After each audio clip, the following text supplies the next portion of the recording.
Hello, everybody. It's Wednesday, 9 p.m. here in Ireland, 10 p.m. for Charles, 10 p.m. for Spain as well, I think. Yeah, Yes, 10 p.m. here. yes. So good to have you all here. Today, one more talk. And today we're gonna talk about my kingdom. My kingdom is not of this world. So we will discuss a little bit what it's our thoughts, what's our uh, um, comments about this topic.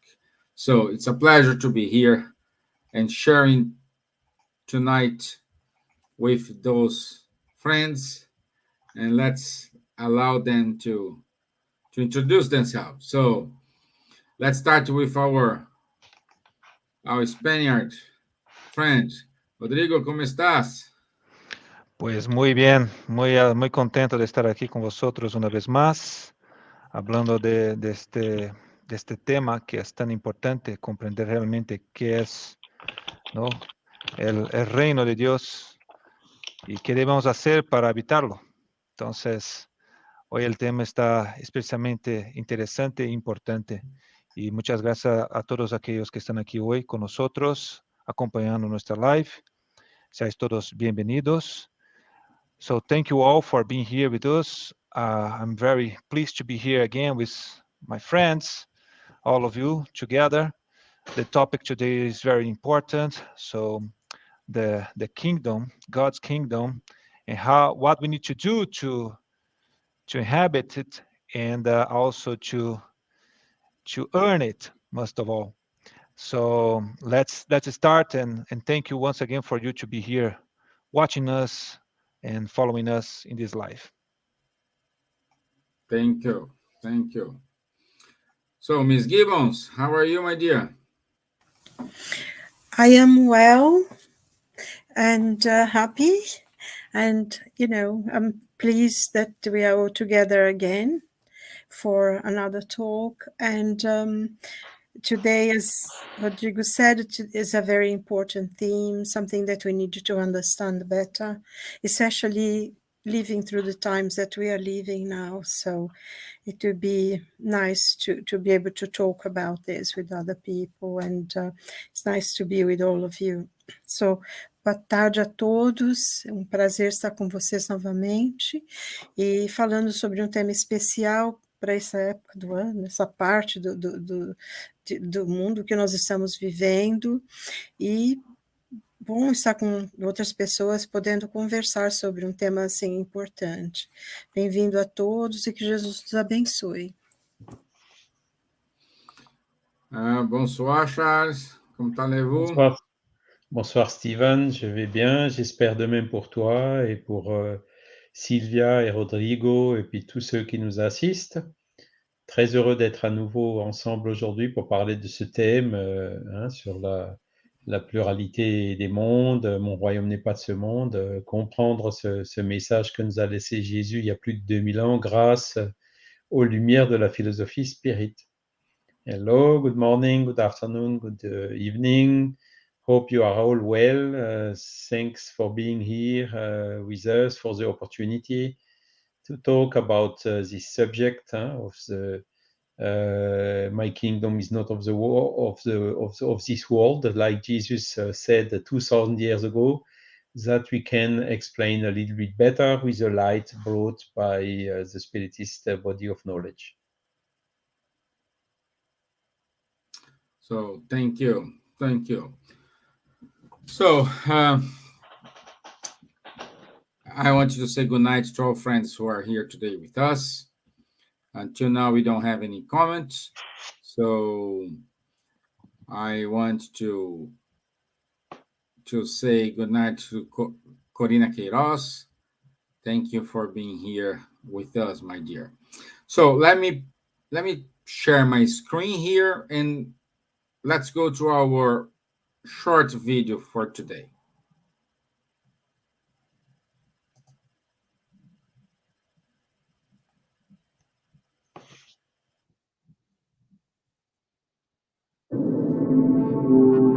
Is universal space infinite or limited? Infinite. If it had limits, what would be beyond them? Suppose we were to imagine a limit to space. No matter how far out our thought may place it, reason tells us that there must still be something beyond it, and so on and so forth to infinity.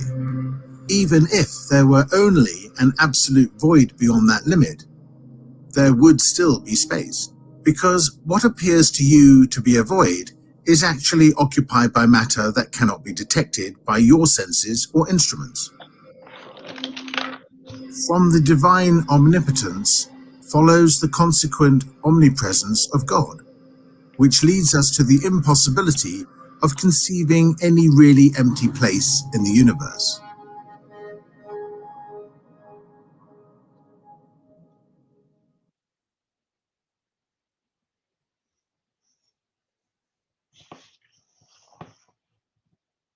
Okay, so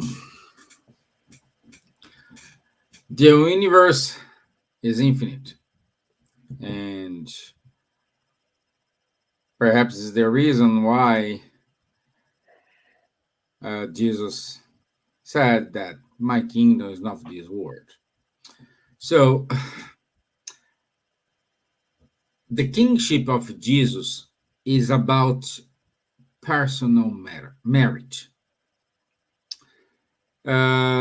It's not based in betrayals, in corruption, in political questions. It's achieving your inner growth, achieving your essence. It represents the effort in doing good, having patience. And meanwhile, of course, we will have misfortunes. But how are we going to deal with these misfortunes? How are we going to face those challenges? How are you going to spread the good? The good to yourself, the good to your partner, the good for your family. When you do the good thing, it takes you to another world. It takes you to somewhere where you can feel complete,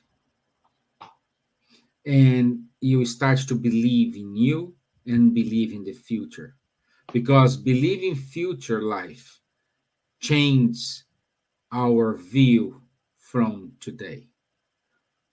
When we are sure that, okay, this is not the end of the chapter, there is something more, even though I don't know what something more, let me find. I have good feelings, I have good faith, I trust. So when you believe this, you change your life today. And I'd like to start my questions here today with Charles.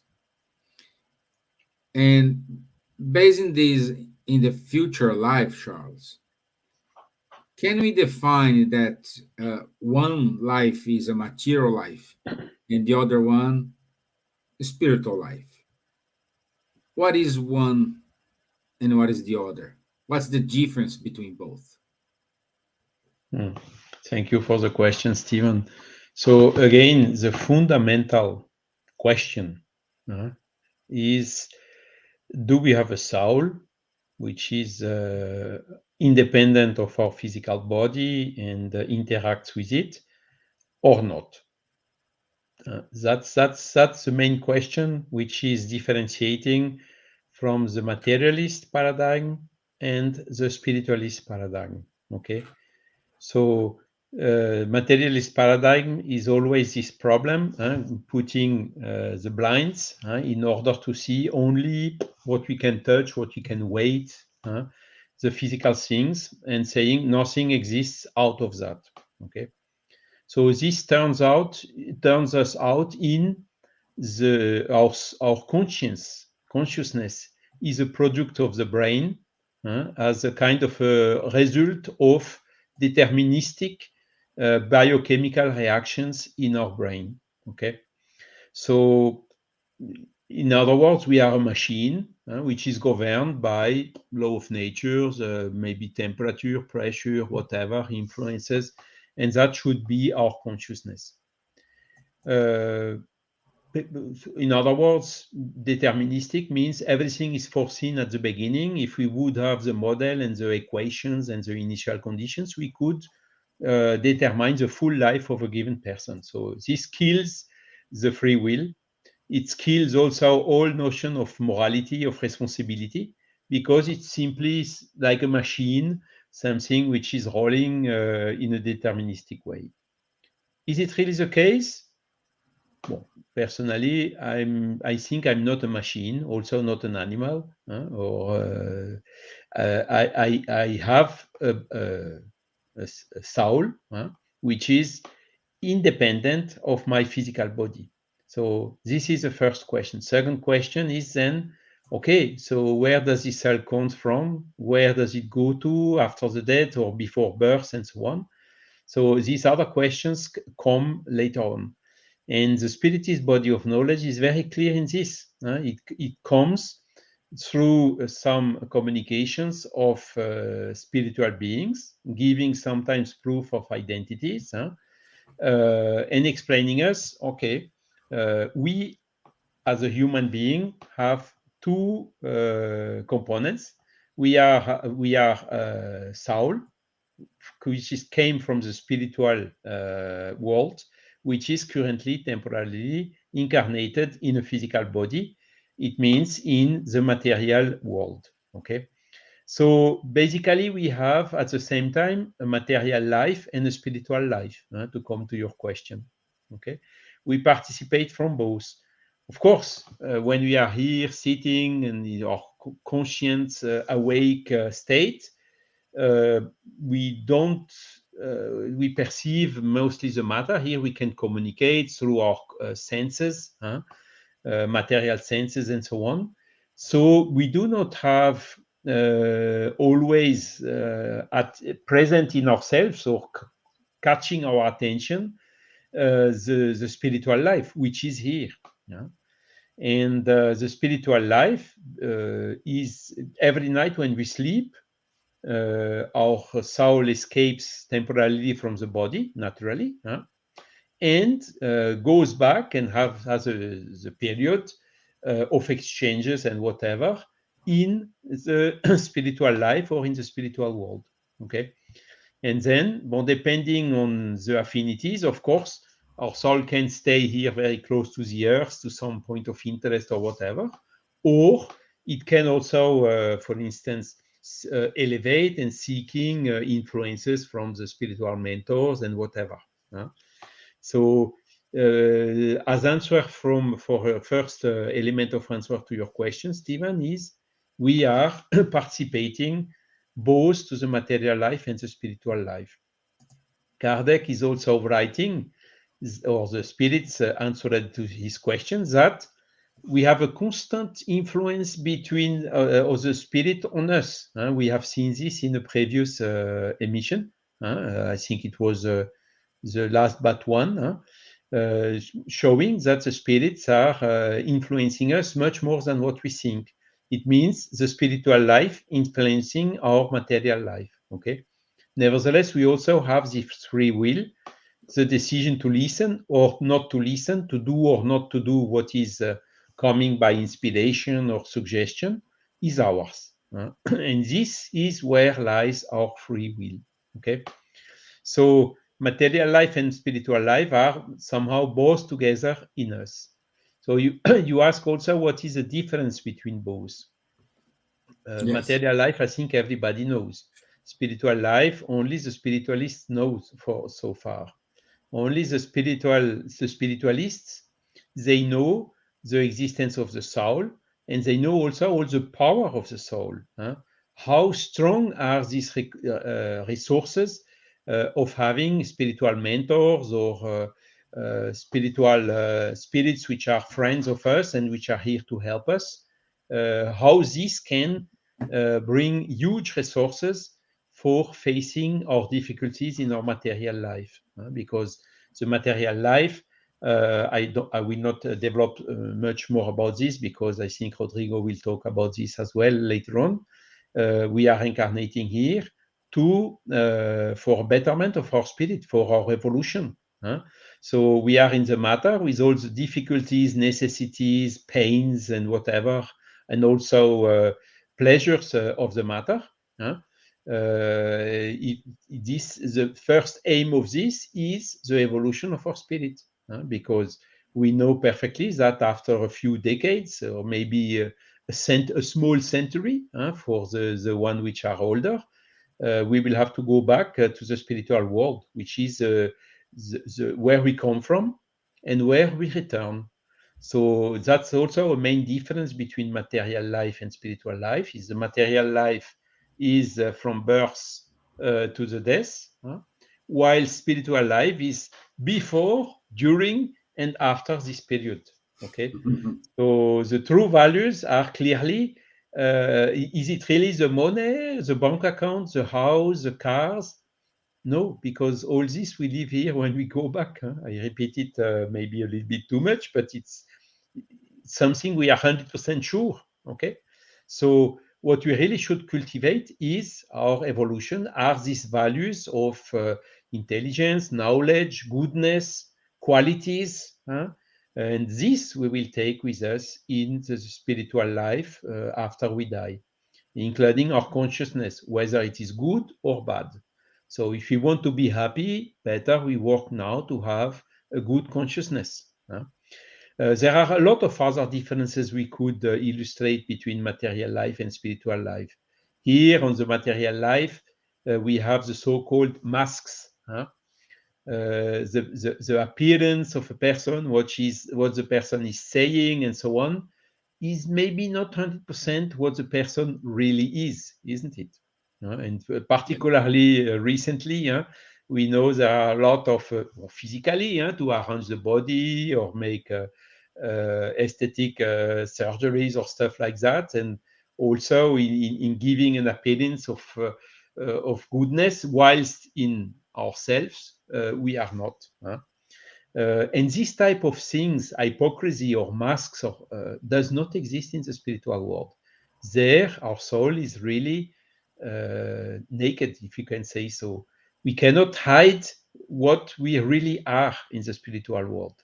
So, since we come from there and we return to there, better is to get used to it right now, to have nothing to hide, to show transparently, fairly what we are, to recognize also our weaknesses, our problems, which is also a first step to work for the betterment of them.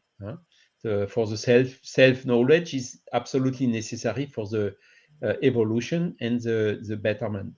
And all these uses of masks and so on is not helping. At the opposite, a lot of people, they have huge difficulties or defects, for instance, ego or things like that, excessive pride. When you tell them, they no, me, no. So there is a denial of these things. And so in these conditions, the self-betterment and the evolution is extremely difficult. So these are, to say, I don't want to extend too much as well. Roughly the main differences between material life and spiritual life. And I'm really eager for having this change of paradigm in our humanity. The statistics, the European in Europe, for instance, is showing that in most of the countries you have 50% or more people who are already spiritualists, who believe that the life continues after the death in a certain way. Some countries are even much more, 80% or 90% of spiritualists. but yet this is not fully recognized in the intellectuals, in the universities, in some science like medicine, where it should be fundamental. And this is really the key step we really have to change, so that we can, and Silvia will also develop this, have a vision, a certainty about this future life, which, as Jesus told, is not is from his kingdom, which is not on this world, which is only temporary, but in the spiritual world or spiritual life, which is where we will spend our immortality. Wonderful, wonderful. And I would say, as more as we live our experiences in the material life, less masks we need to wear. Exactly. Yeah, good, good. And based on this comment and what Charlie said, I ask you, Rodrigo, what's our role in this world? What do we need to learn? What's the purpose? Thank you for the question. So Charles left easy for me because he spoke a lot about that in his speech. But so first of all, the first thing we need to really have in mind is that on God's creation, we have two main things He created. So matter and a spiritual principle. Okay, so those are the two biggest or the two creation or divisions in His creation. Matter is the way through. It has not a purpose on itself. So matter is a tool, let's say this way, created by God for spirits to evolve, to progress, to develop. So having said that, we are living in a material world. So here in this world, we are talking about one of the stages of the words, infinite number of words we have, and its classification according to Allan Kardec. So we are in the trials and expiation world. So if you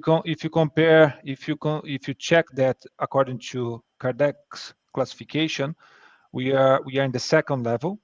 Let's say this way. I don't want to to push back because people say, hey, we are too low in the evolution, but it's not that way because we have evolved a lot. As we have the first word, which is the primitive word, which we have all passed through before coming here to this trials and expiation word. And of course, we have other levels, of course, more evolved, more progressed levels above the trials and expiation.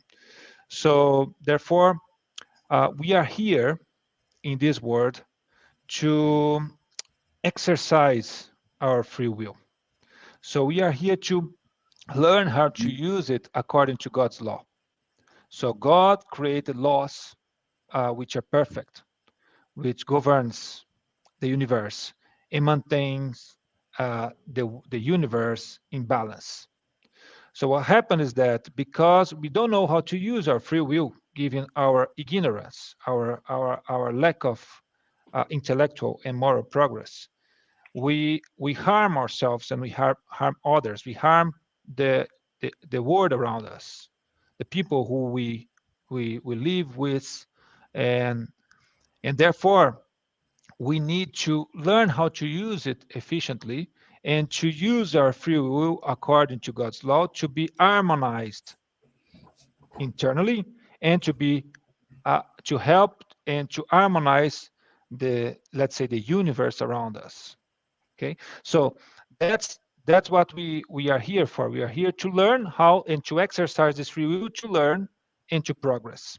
And this progress is done in two ways, intellectually and morally. And we progress in these two aspects in order to co-create, to help God in the creation, in the universe creation. Of course, every step we can contribute somehow to the progress, because we can contribute to the progress of others around us. Even evil contributes to the progress, because without evil, we cannot pass through our expiations, our trials. So everything is, let's say, correlated in the natural laws created by God. So what happened is that we are created simple and ignorant by God. Ignorant in knowledge. And as we are progressing through our experiences in life, in the several types of words created by God, we live, we commit mistakes, we learn, and we progress.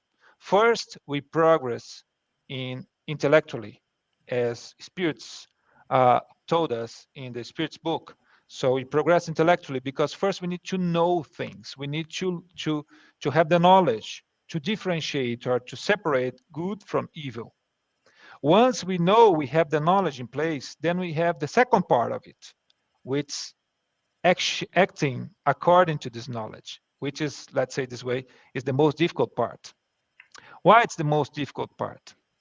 Let's come back a bit on our exercise of understanding this.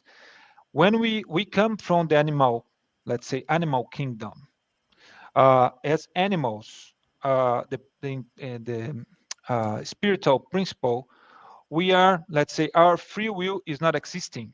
We have some power of decisions, we have certain intelligence, but we are basically governed by instinct, which, let's say this way, is a kind of programmed and limited course of actions, which the animals can take the actions, and basically by with material, how can I say, material aspects, eat, sleep. So they have some very limited material actions in place.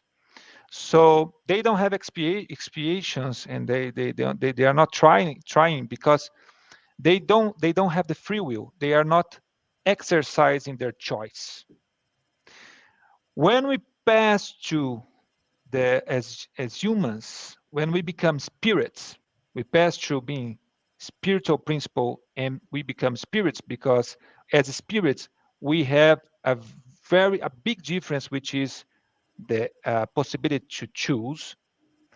Then we need to exercise choosing it right according to God's laws, as we have decided. But then comes one important thing.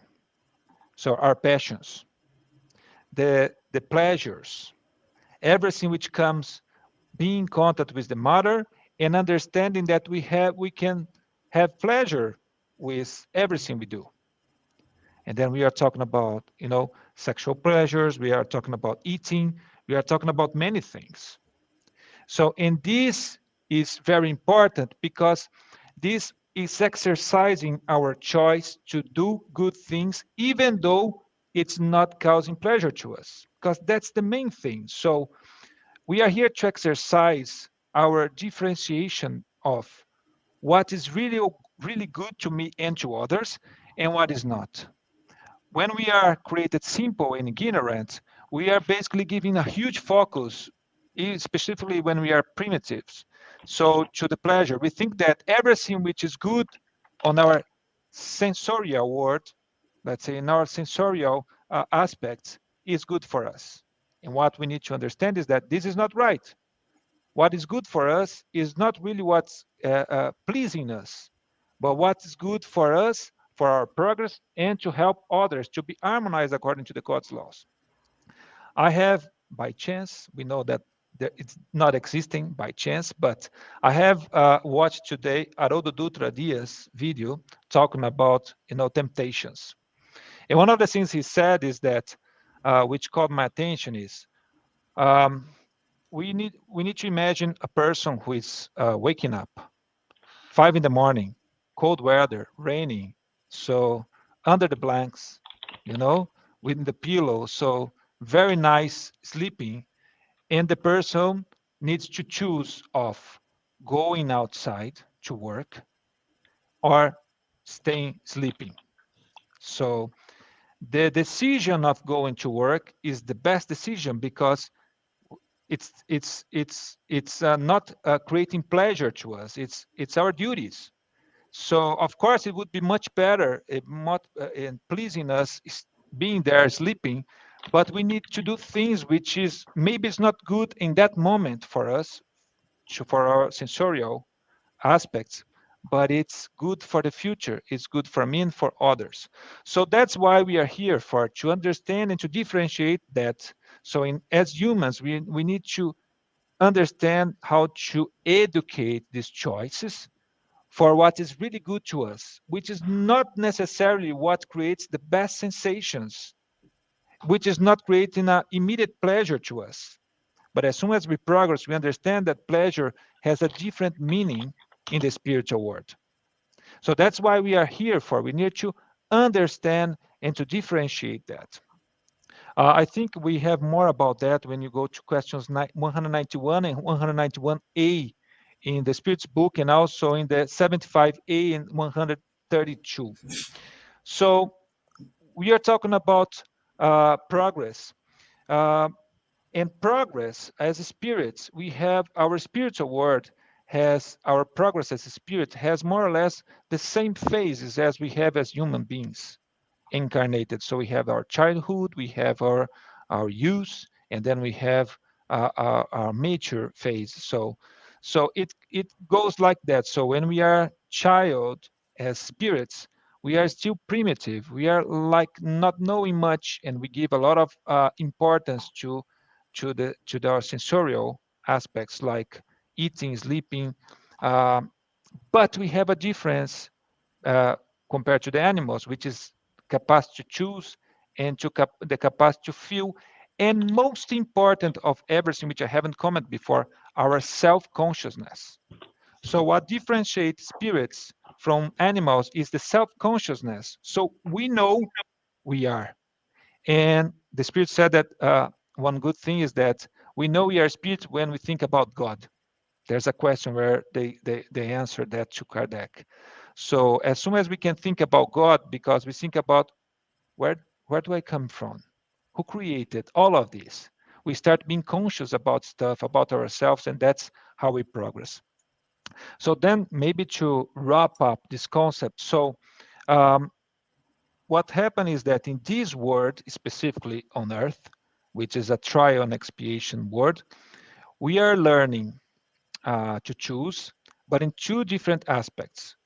We have our trials, which are situations where we are put into in order to understand and to prove to ourselves that we have learned something. And we have the expiation. Expiation is the is inherent to being in contact with the matter, because being in contact with the matter, we pass through this kind of how can I say, sufferings, which is natural. Of course, as much as we are progressing, these sufferings are reducing because we learn how to put ourselves in the right situation or doing the right choices. But in this world specifically, we are here to prove or to pass through the trials, to certify that we have progressed something. And we are here as well to expiate. And to expiate what? The harm that we have done to ourselves and the harm that we have done to others. So through the expiation and reparation, let's say we clean up the past. And with the trials, we build up our future. That's the main difference. That's why we are here for. As much as we are progressing, so expiations tends to diminish, because if you talk about the regeneration word, which is the next step we hopefully are going to very soon, expiations will be reduced because evil will be reducing as well. So as much as we are doing that, so we are reducing the expiation. But here, unfortunately, we see a lot of expiation because there are spirits here who have done a lot of harm to itself and to himself and to others. And eventually, this word has two aspects very important. This word is a school where we learn, where we pass through trials to certify we learn, and also we are here to exercise this free will. And doing this exercise of our free will, we learn, we progress, we understand what we are doing, and we can correct our actions, our paths. But also this word has a different meaning, because here is also a hospital. So to cure ourselves or to heal ourselves for the harm we have done to ourselves and to others through the exercise of this free will, which is bad educated yet. So in these aspects, we are here in two situations, one learning and another one curing ourselves. Curing is mostly related to expiations and to repairing, to giving back what I have taken from others and from the world, which was not my right to do so. And then also to cure ourselves, our perispirit, because when we cause harm to us and to others, we harm our perispirit, which is also matter. It's our spiritual matter, but it's not the matter we have here. So this perispirit, when it's harmed, so it brings to the physical body its consequences, and then through the living and through the diseases we have here and through all the situations we have, we, how can I say, spell it. We kind of cure the perispirit by the expiations. Okay, so this is basically what we do. So and coming back to the first question and wrapping up this discussion. So here we are, because we need to use our free will according to God's or natural laws to progress intellectually and morally to perfection and contribute with God's creation. So that's my answer to your question, Stevan. Well, thank you for the insights and all the comments, examples. So thank you very much, my friends. Thank you. I want to say good night to Rafael Caldas. He's with us as well. So thank you, Rafael. And my dear Silvia, now we know the difference between spiritual world and material world. Now we have an understanding what is our mission here, why we are here, what's the purpose we are here. But I said in my comment that when we believe in a future life, we make the present life a little bit easy.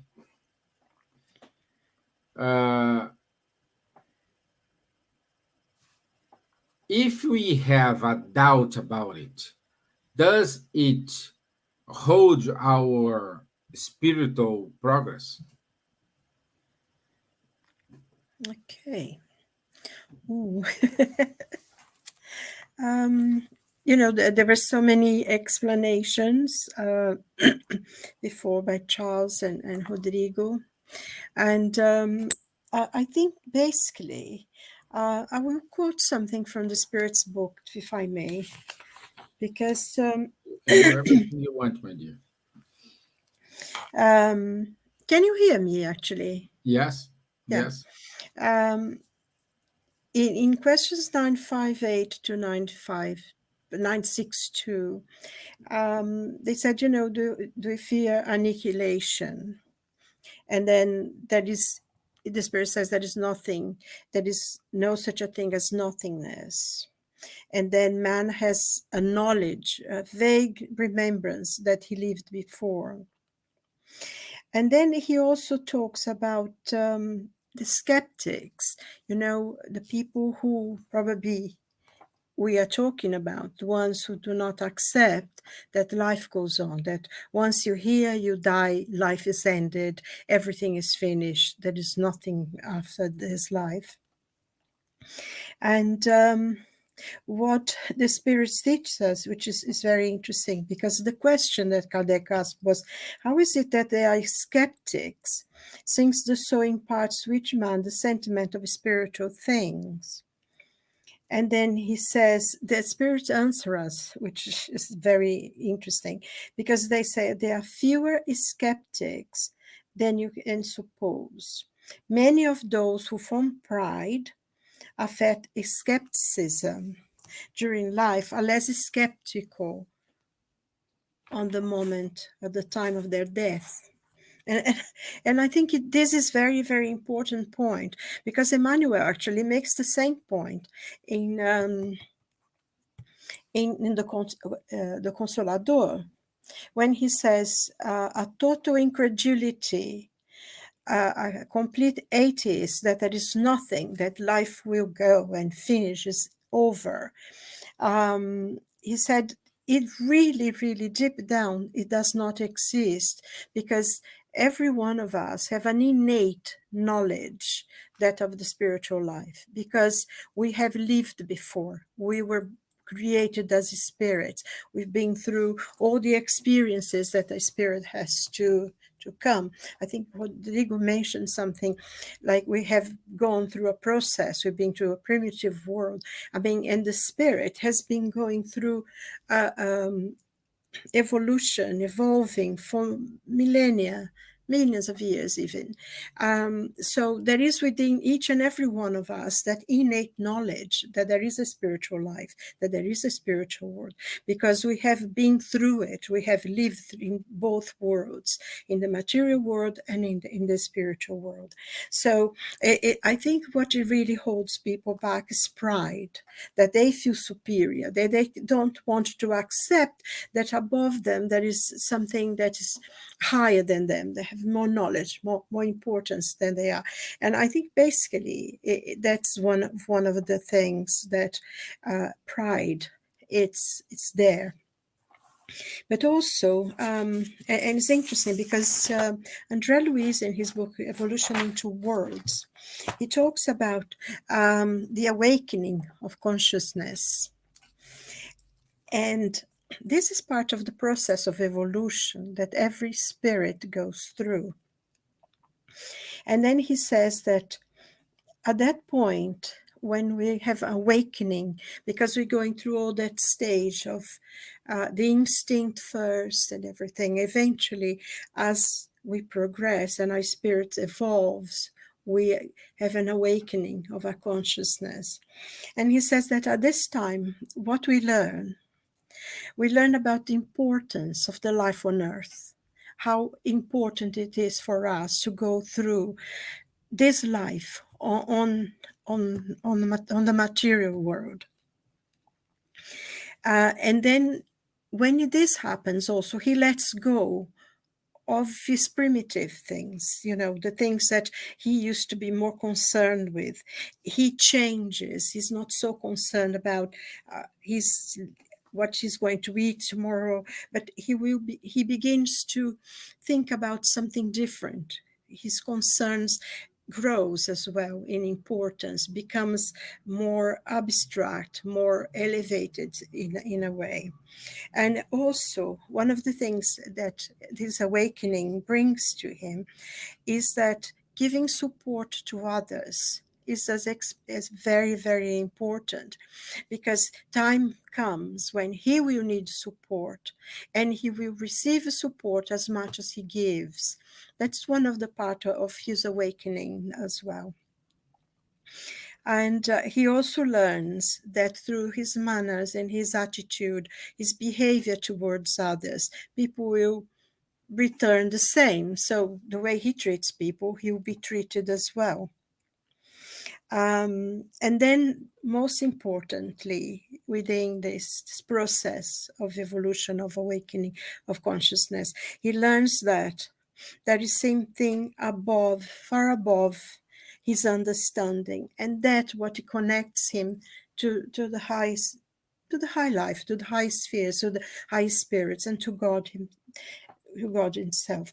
And with this, when he understands there is something beyond him, that is a way of his evolution, he understands responsibility to himself and responsibility to the others. So this will make him have a better life, create a better life for himself.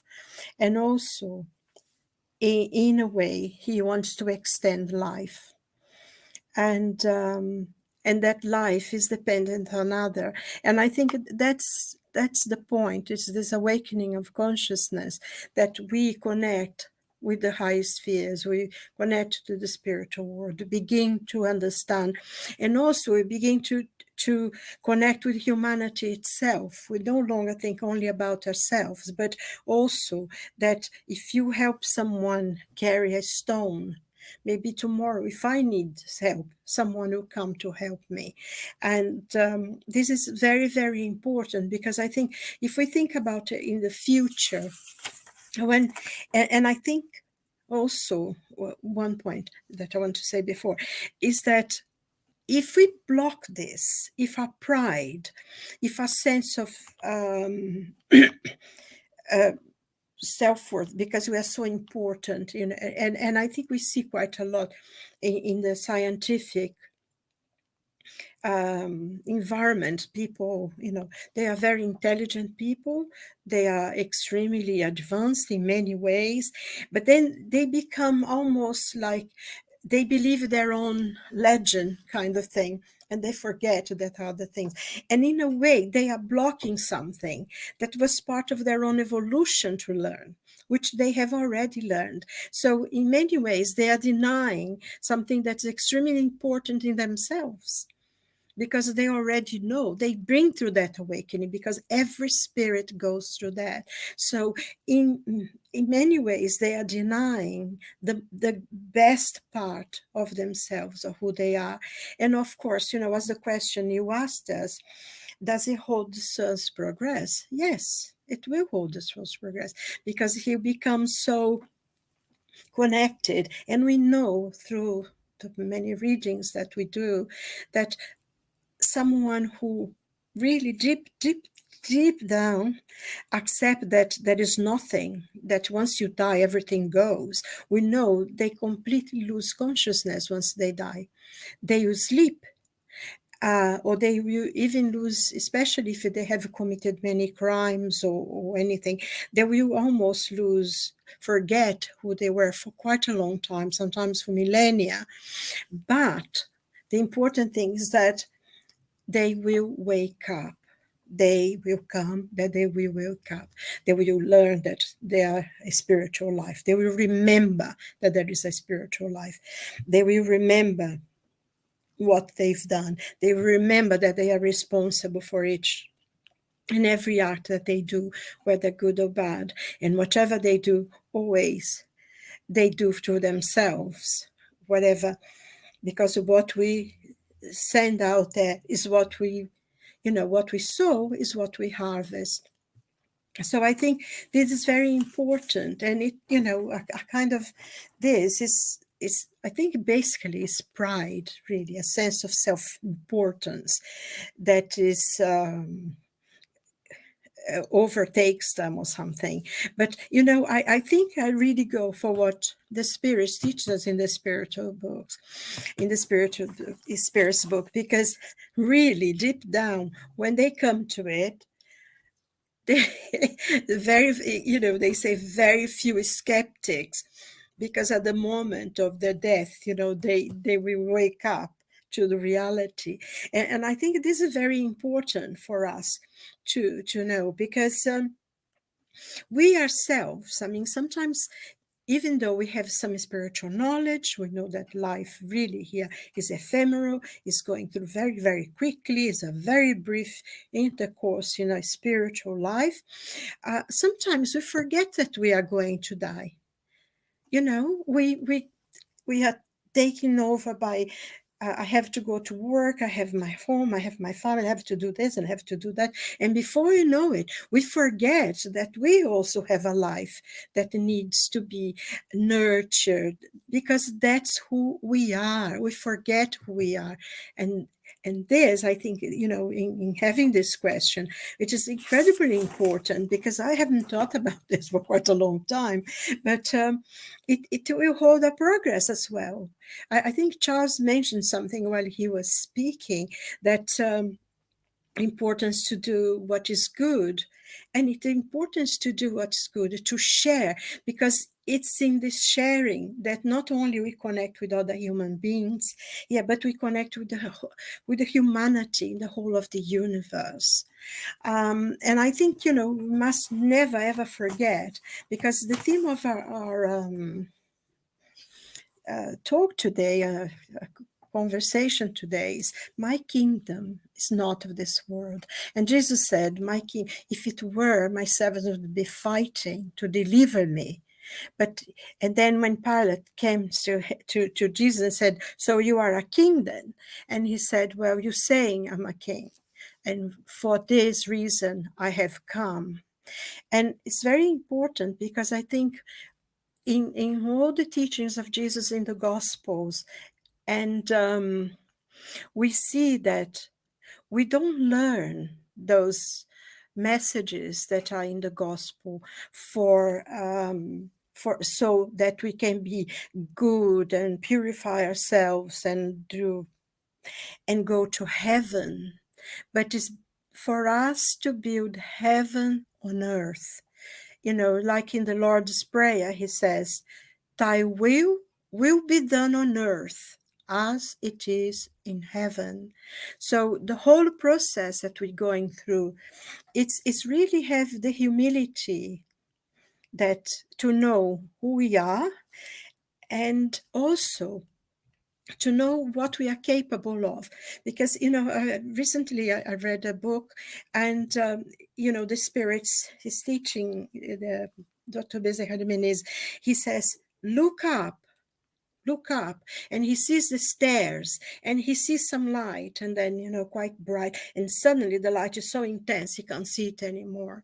And then the spirit tells him, look down now, and he sees sort of dark, a mist, and then it's got like night, coming in the twilight, and then he can't see anything, it's darkness. And he says to him, you were there in that darkness that you can no longer see, and now you are here.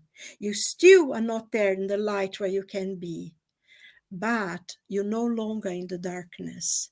So from this point, we've already learned enough, and learn more so you can progress. And I think that's the thing. We study about spiritual matters. We see ourselves as a child of God, which we are, inherited of the universe, and also for us to build heaven on earth.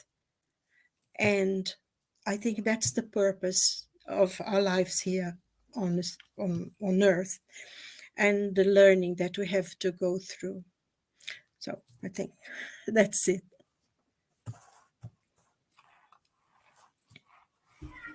Thank you, my dear. Thank you. Well, today I have 3 professors here with me. A lot of things, good insights, good teachings. Thank you very much. And looks like nobody have any question, because I didn't see any questions so far. So you were very precise in your explanations. It's very difficult for me to comment on top of this, because you said everything. But Stevan? thank you. You go, Charles. Yes, maybe I can complement a little bit, mostly on the video which has been shown at the beginning, because it shows these images of the universe and so on. And what is amazing today is science now is coming stronger and stronger and stronger to this conception of the universe, which has had the beginning, the so-called Big Bang, that there must be a cause behind this, that there are a lot of characteristics of this Big Bang that pushes for having some supreme intelligence, as we call in the Spiritist body of knowledge, behind it, because it must have been a huge order. If you change any parameter a little bit, we would not be here to discuss about it. So the universe would not exist. And it's really amazing this, and also to show how once you have the Earth created with this soup of pieces of proteins which are favorable for the apparition of life on Earth, they calculate some probabilities, and it gives 10 elevated at minus 200 or things like this. So means zero probability that life can come or universe can be created and life can come by chance. So clearly, they talk also about the void. Void does not exist in the natures. And more now the scientists admit that there is something behind this apparition of life on the Earth, behind the apparition of the universe. Some of the theories, they exactly said there is some information or some energy, non-material energy, of course, coming from the void.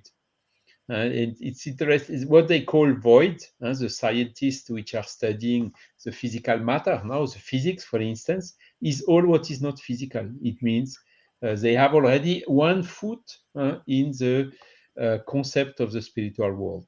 So we really are now close, I hope, to this shift, change of paradigm, to have a better scientific also explanation about this phenomenon of life and the fact that we are living both in the material and also in the spiritual world. And another thing we can comment is all these exoplanets which are discovered now. There are thousands and thousands already, and there is even automatic detection system which will detect much more. So here again, the probability is that one of them, there may be life similar to what is here on the Earth, is also extremely high. So we come to it slowly but surely. As more as we dig, more we find. More. I think now that with the James Webb telescope that is started already transmitting, we can see that the change of paradigm is beginning to happen now in the scientific world, because what is showing us is just incredible. And, before, I think they had, you said about the exoplanet. I think now they have thousands and over 2 million or something exoplanet only in our galaxy. And we're beginning to see the universe as it started. So I think this will show people that although we are not that superior, because there's so much more to learn. And on the other hand, it shows the importance that we have in our lives here and the need that we have to learn and to progress, because that's the only way that we will achieve this knowledge, isn't it, in being there. And like you said, the two worlds that exist parallel to each other, and they're already talking about many universes anyway. So this means that there are universes there, which we call a spiritual world. It's already within the conception of the theory, isn't it? So. And also Stevan, Go ahead. Just I would like to comment the Karina Queiroz. Let me translate her question, and then you comment. Perfect timing. So Karina is asking us here, since we are incarnated and we are conscious about this, we know about, I assume she's saying here, we know about the spiritual life, the material life. How hard, how difficult it is to not be influenced by the material life.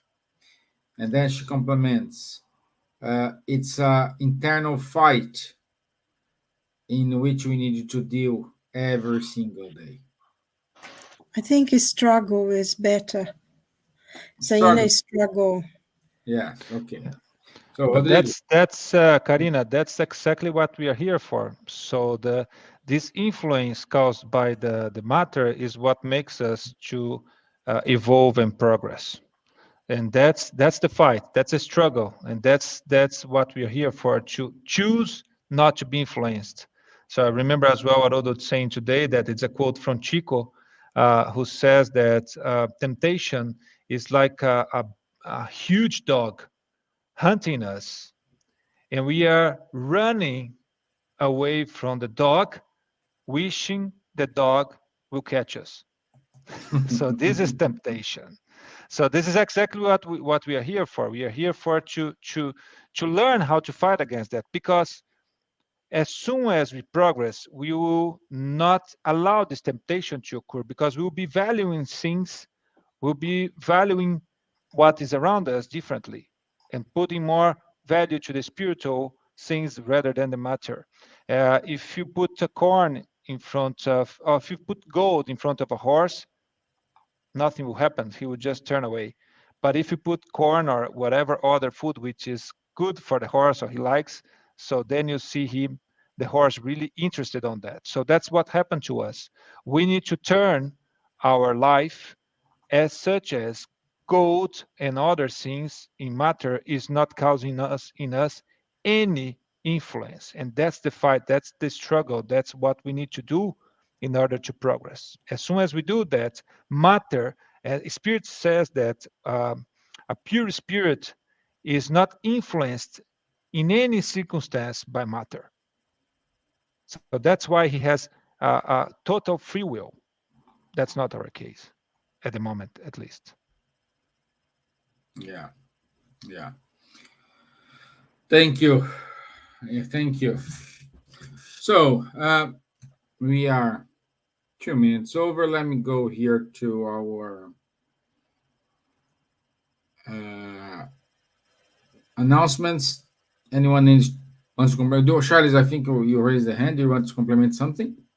Okay. Okay, let me put it here. So next week. Oh.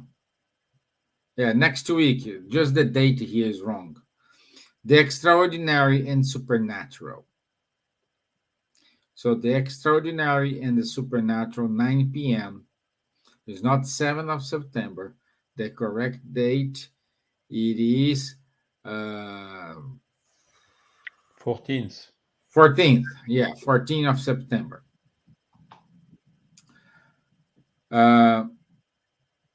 Every other Tuesday, don't forget our show with Rafael Caldas and Guilherme Dias, Conversations on Mediumship. Starts at 7:30 p.m. London time. Every Saturday, we do have at 10:30 a.m. UK time a course about the Medium's book. So anyone is welcome, and the facilitators are Charles, Munir, and Guilherme Dias. Also on Tuesdays, every fortnight, we do have study of the book No Solar. This study is held by Spiritist Society of London. It's a closed group, but here you have the Zoom ID and passcode, so feel free to join this study.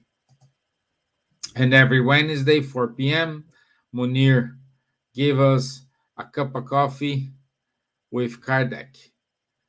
So I invite everyone to be there. And also, if you want to help two institutions in Brazil, we recommend go to www.kardec.org.uk/high5, and you will help Grupo Sheila in Salvador and Instituto Multirão in Curitiba. And that's it for me today. Thank you. Rafael says here, great reminders, very thought-provoking. So thank you, Rafael. Thank you for your comments, my friend. And for my friends here, it was a pleasure share this night with you, my friends. I'll see you next Wednesday. Stay safe, stay well. Thank you all of you who is watching us now, and for those who will watch us later. So thank you for your time. Thank you for your patience, and we are waiting for you next Wednesday. Thank you. Okay, bye. you. Bye, everyone. Adios. Au Godspeed. revoir. God bless. Bye. God bless you all. Ciao. Bye.